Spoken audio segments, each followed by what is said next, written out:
Welcome, Gayla. I'm so happy to get to know you, learn about your story. You've been diagnosed 21 years ago. Yeah, yeah, it's around 21 years. I think officially it was 2006, but the symptoms started prior to it. I just kind of didn't ignore it, but I didn't believe it. Yeah, 2006. How old were you at that time? Um, I wasn't even, well, I turned 40 in 2001. So it was a little bit after turned 40, but prior to that, in my mid to late 30s, is when my health really started to deteriorate. I was going through a divorce as a single parent, and I had a great job, I had a good career. So I was managing two young children, a house, and a job, and my stress was just over the roof, trying to manage everything. Um, and it started with a tooth infection, and I was getting fluid in my knees, and then I developed a lump under my arm. And the lump was removed, and they said through process of elimination, it was cat scratch disease. And I didn't know anything back then, so they removed it, and life went on. And I woke up one morning, a year later, and the whole left side of my body had gone like paralyzed. And went to the doctor, and he said, I think you have MS. And I was like, prove it. And he's like, well, you can run all these tests. And I was like, you know what? I don't even remember if I did the testing then, but I went back home a week later, everything was back to normal and life went on. And then it was after I married in 2002, it was after that my dad passed away. And that's when everything just kind of, you Came know, back out. resurfaced, yeah, surfaced back up. So, and that's when I had the ear infection and the root canal. It was at that point, not prior. Um, and I woke up, or one morning, I lost the vision in my left eye. I got optic neuritis in my left eye. And of course, we went right to the neuro-ophthalmologist, and um, he kind of fired me as a patient because I was asking a lot of questions, and I was just, I wanted more, and sent us home. And then he called me back like the next day and apologized. And we went back, and then I did the high dose Solu-Medrol. So I lost 2 or 3 days there. And I don't know if that is the reason why, but the eye never healed. So I'm partially blind in my left eye. Um, and I've managed, that I've managed, but in the back of my mind, I'm always like, okay, well, I got to keep my right eye good, because if I lose that, I'm screwed. But, and that's kind of when things started getting worse. I went out on short-term disability, and then I went back to work, and then my dad died. That's when my dad died. Yeah. And everything just came crashing down. So I went back out on short-term disability, and that turned into long-term disability. My kids were getting ready, and I had remarried at that point. I remarried in 2002 to a fabulous man. And at that point, the kids were going off to college, and he had an opportunity to, this is fast forward 2006, he had an opportunity to relocate up to Savannah, Georgia. And I was out going out on disability, and I said, let's do it. And we moved up there, and we were up there for 11 years. And I have to say, those were probably the best 11 years, because I wasn't, I was a mom, but I wasn't a mom because my kids were in college. I wasn't working. I had a great husband. And so life, I was balanced. I had a lot of joy in my life, and had a great community of friends. We were involved with a lot of different things. I ended up being the youth ministry coordinator at the church, and I just loved working with the youth. I've got more joy in those 2 years than anything else ever that I did, and just a great community of people. However, we went on vacation, actually went to camp with the kids, and I came back and I opened up my office door. We had a building donated. It was a modular building, and it was filled with mold. I mean, literally the papers were all curled. There was mold on the chair. And I was like, this is not good. So they cleaned it the best they knew how to do. And that's when things started getting worse. And I went and I was diagnosed with Lyme disease. So it Wow. was just one diagnosis after another. I started having vestibular issues. I had tubes put in my ear because I couldn't equalize pressure. We were going to Italy for a trip, and I was afraid to get on an airplane. And so the doctor agreed to put tubes in my ear. Um, yeah, it was just one thing after another. I went as far as putting a PICC line in my arm.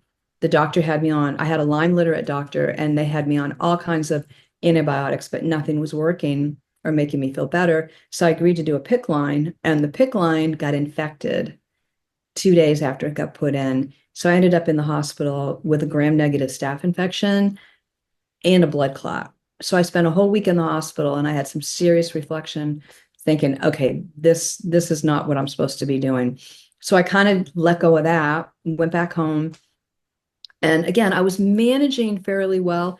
I had a fabulous trainer, Kathy Ackerman with Energy Oasis in Richmond Hill, Georgia. And she worked out with me. She'd come to my house, I'd go to her place, and she had me on the reformer.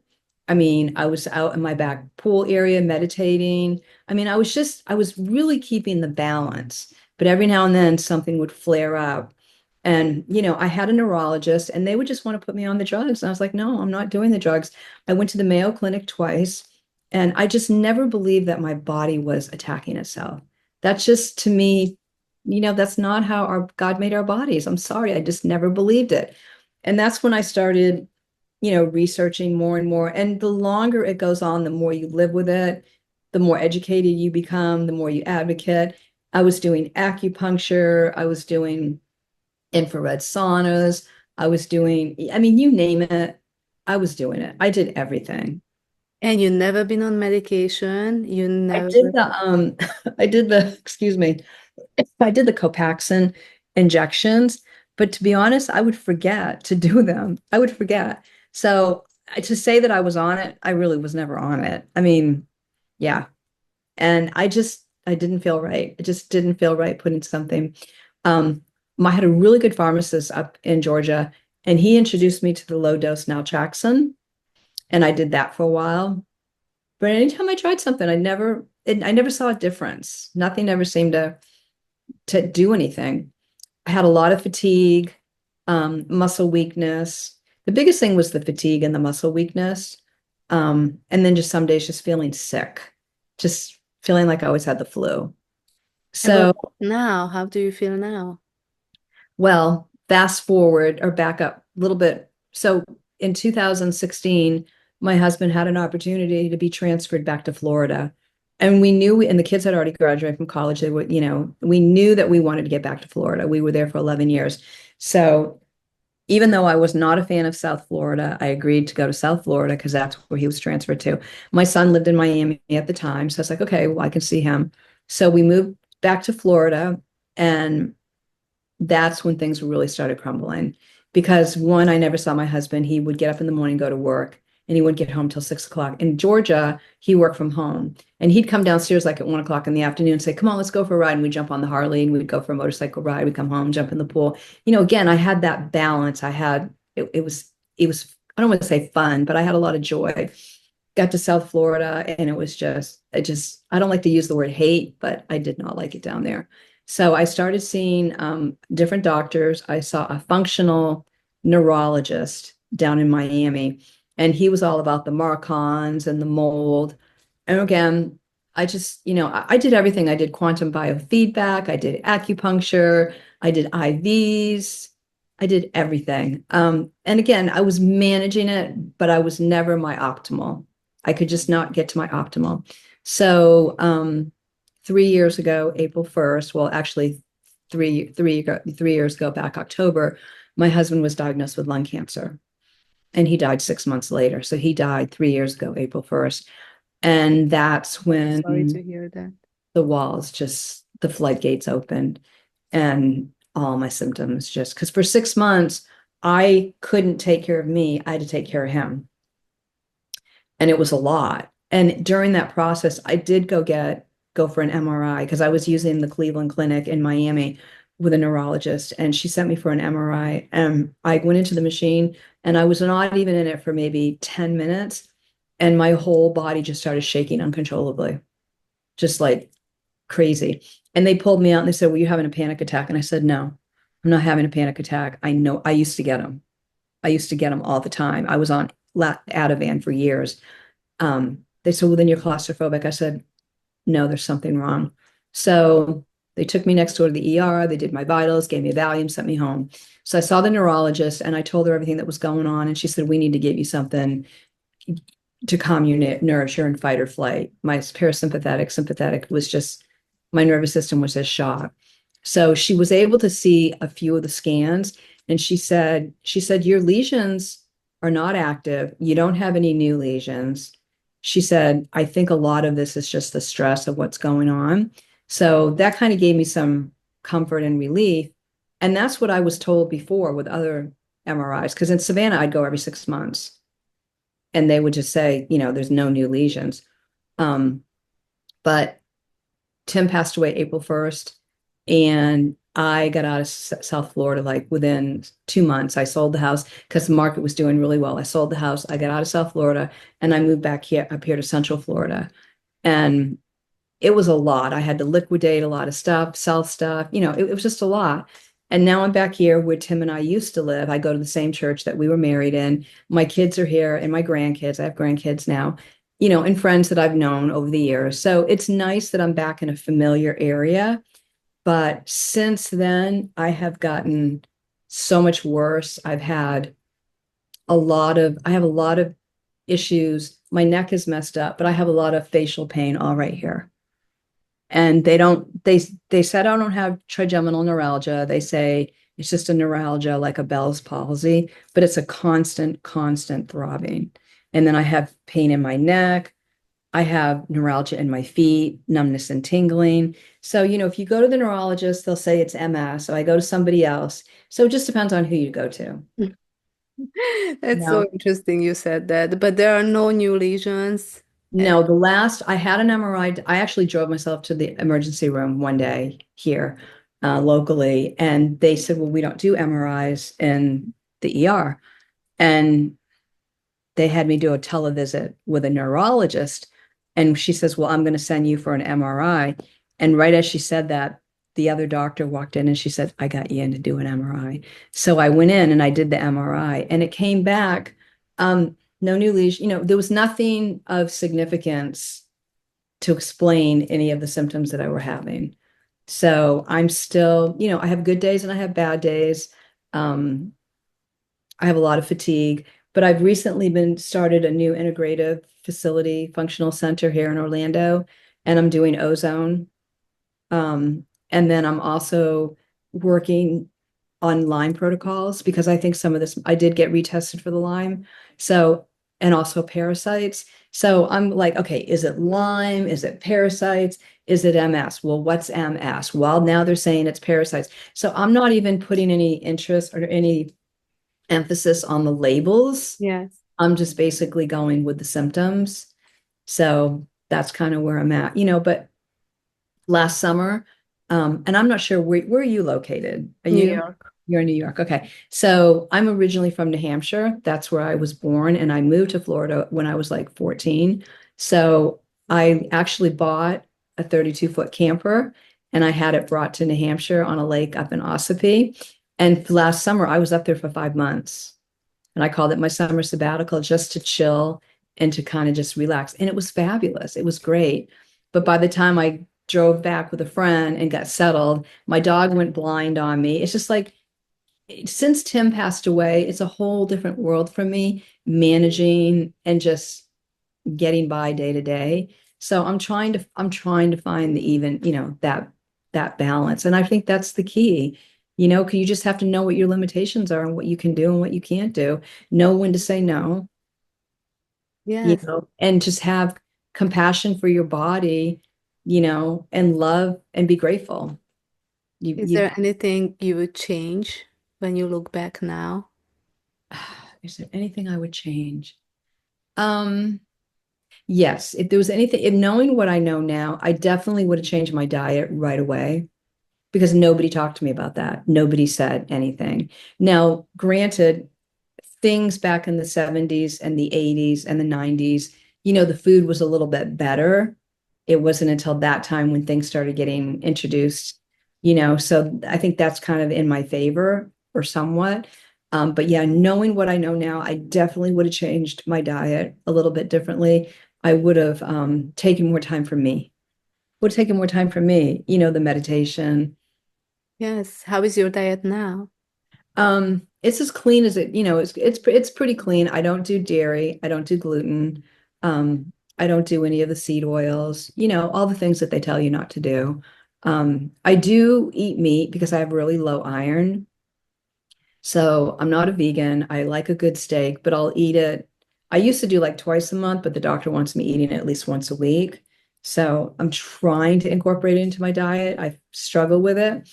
Um, I have low blood pressure. I've always had low blood pressure. I've always had low iron, low blood pressure. So, but yeah, if I could change anything, I would say definitely my diet. When I talk to my girlfriends that have known me for since ever, they're like, Gayla, don't you remember you were always sick? I'm like, I don't remember that. They're like, yeah, you were always sick. You always had the flu. And I do remember going to the doctor, um, the gynecologist, and I remember saying something to her, and I remember her coming up to me, and she had a strong accent, and she'd say, "You're so healthy. Look at your hair." And I remember saying to myself, "What does that have to do with anything?" Like that's your way you're going to diagnose me. So, in fact, it's funny she's still here in town practicing. I thought, oh, I should go back and see her and say, I still have good hair, but I was right. Something was wrong. But see, again, your words are so powerful, as we know. So I'm very careful with my words and what I tell myself. Like it, and the one thing I hate the most is people say, well, how are you? Because I really want to tell them, but I just say, I'm here, or, I'm just not my optimal today, or Yeah. something like that.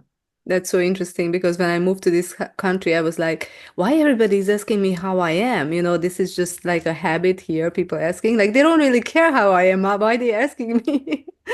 This was before my MS diagnosis. Nah, I'm like just smiling. Yeah. So have you been diagnosed? How long were you? 7 years ago. 7 years ago. And Yeah. what was your first symptom? Face numbness, hearing issues, anxiety, depression out of nowhere, miscarriage. Oh, It goes back for like 10 years before I feel like. yeah, and I think that it should, and that's the one thing, for people that are listening and watching is that you really have to listen to your body. My daughter is just turned, she's going to kill me if I get it wrong, 37.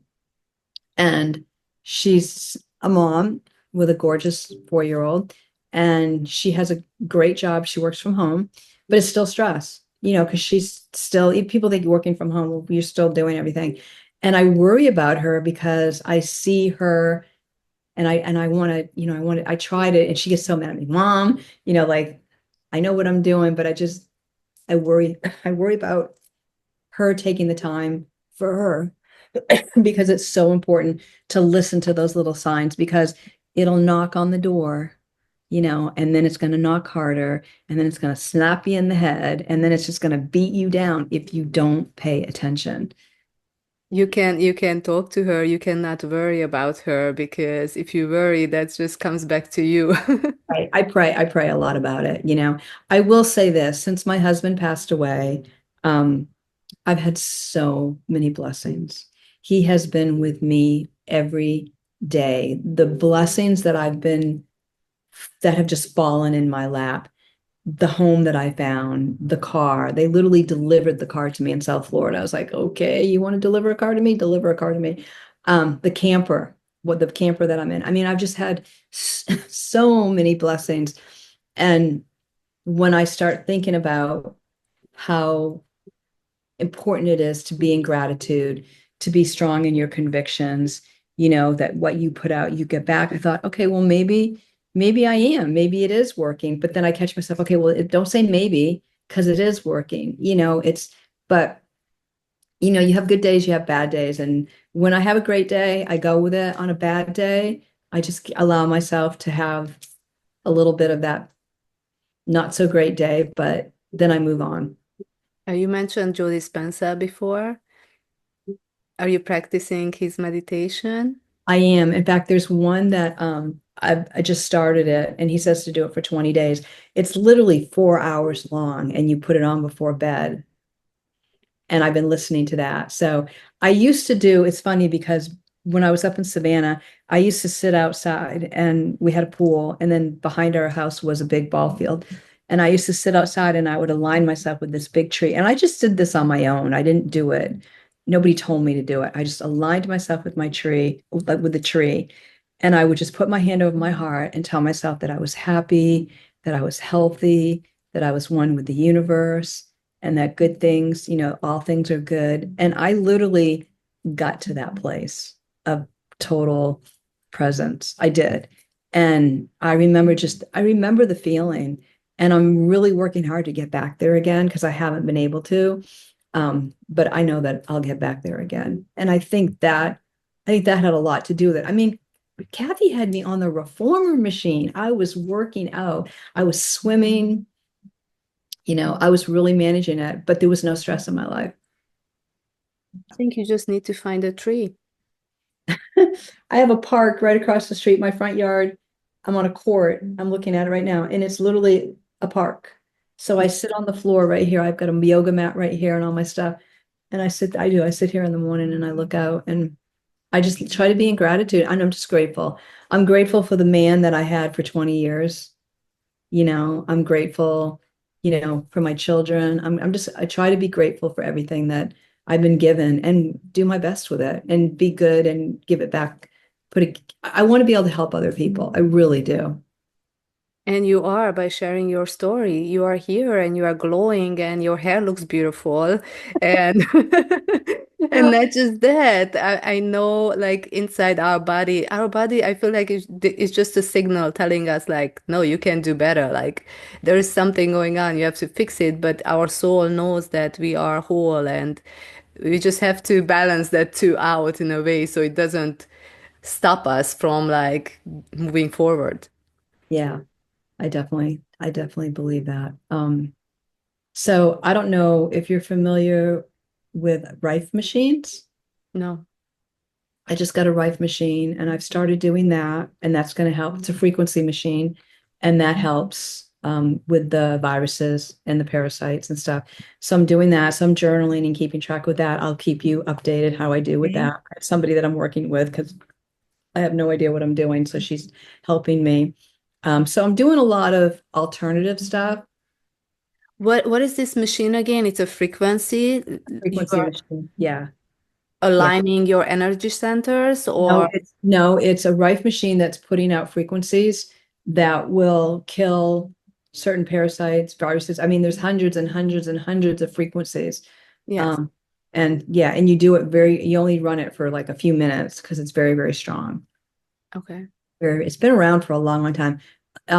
It wasn't even legal for a while. I think now you can just, I think since, and don't quote me, 2003, maybe 2004. So you won't find a lot of people doing it. I also, as you know, I do the LifeWave phototherapy patches. I've been doing that for almost 5 years, and I will say I really think they've been a huge help. I know they've been a really big help for certain things, and I will always do them. They're getting ready to come out with a new product in July, and it's going to be a water machine, which I want to introduce it to you when it comes out because he's literally infusing light into the water. And he being David Schmidt, the founder, talks about, well, the bad news is that only one person out of the however many only saw results within 30 seconds, the bad news. But the good news is everybody else saw results in 15 seconds. 15 seconds, people were getting results. So super excited about that. So anything new technology, I think that's the way of the future. I really do. I think frequency medicine is on the rise. And after everything that's gone on, people are really opening up to there's more to it than just putting a pill in your mouth. But it's not that simple. It's work. Yes, but if you really think about, we are all frequency. We Well, have seven energy centers, and our life, our environment, this lifestyle we are living in, all these energy centers are messed up. So we need technology. It's amazing, but we have to tune into ourselves to realign these energy centers. And I am so mind blown by Joe Dispenza teachings. And I recently went to his 3 day retreat to LA. oh, I'm And it jealous. was it was amazing. And the funniest thing at the end of the whole teachings, he comes back and he talks about the energy centers and the breath work, how we can use breath to realign our energy centers and just get back to healing and like balance again. And because of that, I started learning about energy medicine, which is all about frequencies. So, and I love using technology also because I think we are not always capable of believing in these things. Like sometimes you need a little bit of outside help to do that. Right. But if it does the same thing, why not? Well, people will pick up their cell phone and talk to people, and we do Zooms. Well, how do you think that's happening? Yes. How do you think that's, you know? Yes, but yes, that's the upside. Like Wi-Fi is all around us. The downside is it's also not good Wi-Fi, not good signals. Those are not good frequencies that we should be exposed constantly. Right. That's why we need other like meditation, coming back to our mind, spirit, soul, and just breathing and just intentionally focusing on the present to get all these negative frequencies out. Absolutely.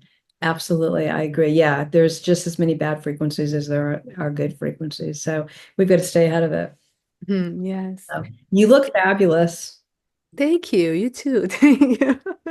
Well, cheers to us. I mean, it's what we were given. There's a reason, and we just need to embrace it. And you got to get through it to get to it. Yes, that's so true. Is there anything you would like to share with somebody newly diagnosed? Somebody that was newly diagnosed, I would just say do your research. Um, don't be too quick, to jump on something. But if it's something like, your eye, that's going to something that can help right away. Like I regret that I wasn't able to do the steroids right away, but maybe there was a reason why. Maybe I didn't need to do it because it would have made an impact on something else. But I'd say do your research, but follow your gut. If somebody tells you something, a doctor, whoever, and you don't feel right about it, speak up. Ask questions, question it. Don't just do it because somebody on the internet said or be your own advocate and don't and follow your intuition because God gave us that. We are so much more powerful than what we realize. But we've always been told, no, no, you got to, do what they say. We were brainwashed in a way. But Very much. do you feel regret for not starting medication? Do you feel like you would be different on a health journey? Like you would feel I'm better? no, I'm glad that I didn't because um a lot of those, and again, I don't know that much about it, so I'm not speaking from an area of expertise, but um the neurologist had me do some blood work and something showed up that I was susceptible to some disease or something. And I was like, well, what is that? And they said, oh, well, that's only if your immune system has been suppressed. And that's why we test it for MS patients. And I'm thinking, well, the only way my immune system would have suppressed is if I was on those drugs, because that's what those drugs are doing. They're suppressing your immune system. I want to strengthen my immune system. I don't want to suppress it. Mm. I just think that's backwards. And I could be totally wrong. Someone could probably sit in front of me and, explain it all. A But good, you are listening to your gut, and this is what it tells you to do, and that's I think that's the best thing you can do for your health. yeah. I went back to a known clinic up in North Florida. I went a second time by myself, and it was the worst experience I ever had. And the only thing they gave me was a bill for $8,000. And that was with insurance. They did nothing, absolutely nothing. Mm. So I feel like a lot of people had or will have similar experiences. yeah, it gets very expensive. You know, that's the other thing too. It's just it's sad because there's a lot of people out, not a lot of people, but the majority of the people out there, that's their only option because their insurance will cover it. When there's so many other things that they could be doing, but could be a little bit more expensive. And it's a tough decision. So I've been truly blessed that way where I've been able to do other things and not have to worry about the insurance. I also have to say that there are so many free things that we can do, and not a lot of people believe in it. And I think that's where everything can shift. Like your health can start improving just by believing in those things, like taking a walk, being outdoors, sitting in front of a tree, putting your hands on your heart, breathing in and out. It's those things are all free. Taking a bath with Epsom salt, like okay, Epsom salt costs $2, but Right. like it's Yeah. No, you're absolutely right. There's a really interesting program. It's called EE Systems, and they're rooms that you can go to. And there's one here in Orlando. There's one up here in St. Augustine. The one in Orlando is called the Regeneration Room. And you go into this room, and this one in Orlando's got, gosh, I want to say they've got at least 20. They look like TV monitors all along the room, the wall. And you sit in these lazy boy chairs, and it's frequencies. And it's all these different frequencies that they're putting, and you just sit there for an hour, and I just totally zone out when I do it. But some of them are membership, some you pay as you go. It just depends. But it's called EE Systems, and I highly, we suggest anybody that can do that. I don't know if it would be the same thing as the Rife. I don't think it is, but it's still frequency. And there's been so many incredible testimonials and stories with people that have gone and gotten really good results with it. Mhm. I'm wondering what's the frequency that they are projecting, because I know there are healing frequencies. There are like all different type of frequencies. I have the Insight Timer app, and usually I just put the frequency 528, which I know it's Mhm. aligning your heart, and I listen to that music. So I'm curious, what kind of frequencies are they playing? Um, well, you don't, it's no music, it's not music. It's just it's just a TV screen with like static, the static Okay. line. I don't know, and I want to say it's the Schumann resonance, it's the same as the Earth's frequencies, but I think there's other things in there as well. But again, that's just another option to look Yeah. into. So Yes, for sure. Thank you so much for sharing your story. Thank you. Thank you for being here. Is there anything else you would like to add? now, I'm grateful that you asked me to do this, and I know that we've chatted back and forth a little bit. So I hope that we can stay in touch and, share more as things progress, because I saw something just last night on another site that they're coming up with a probiotic for people with MS. There are so many new things. I am having actually a podcast interview with Dr. Connor, who was in the book of Beating Multiple Sclerosis.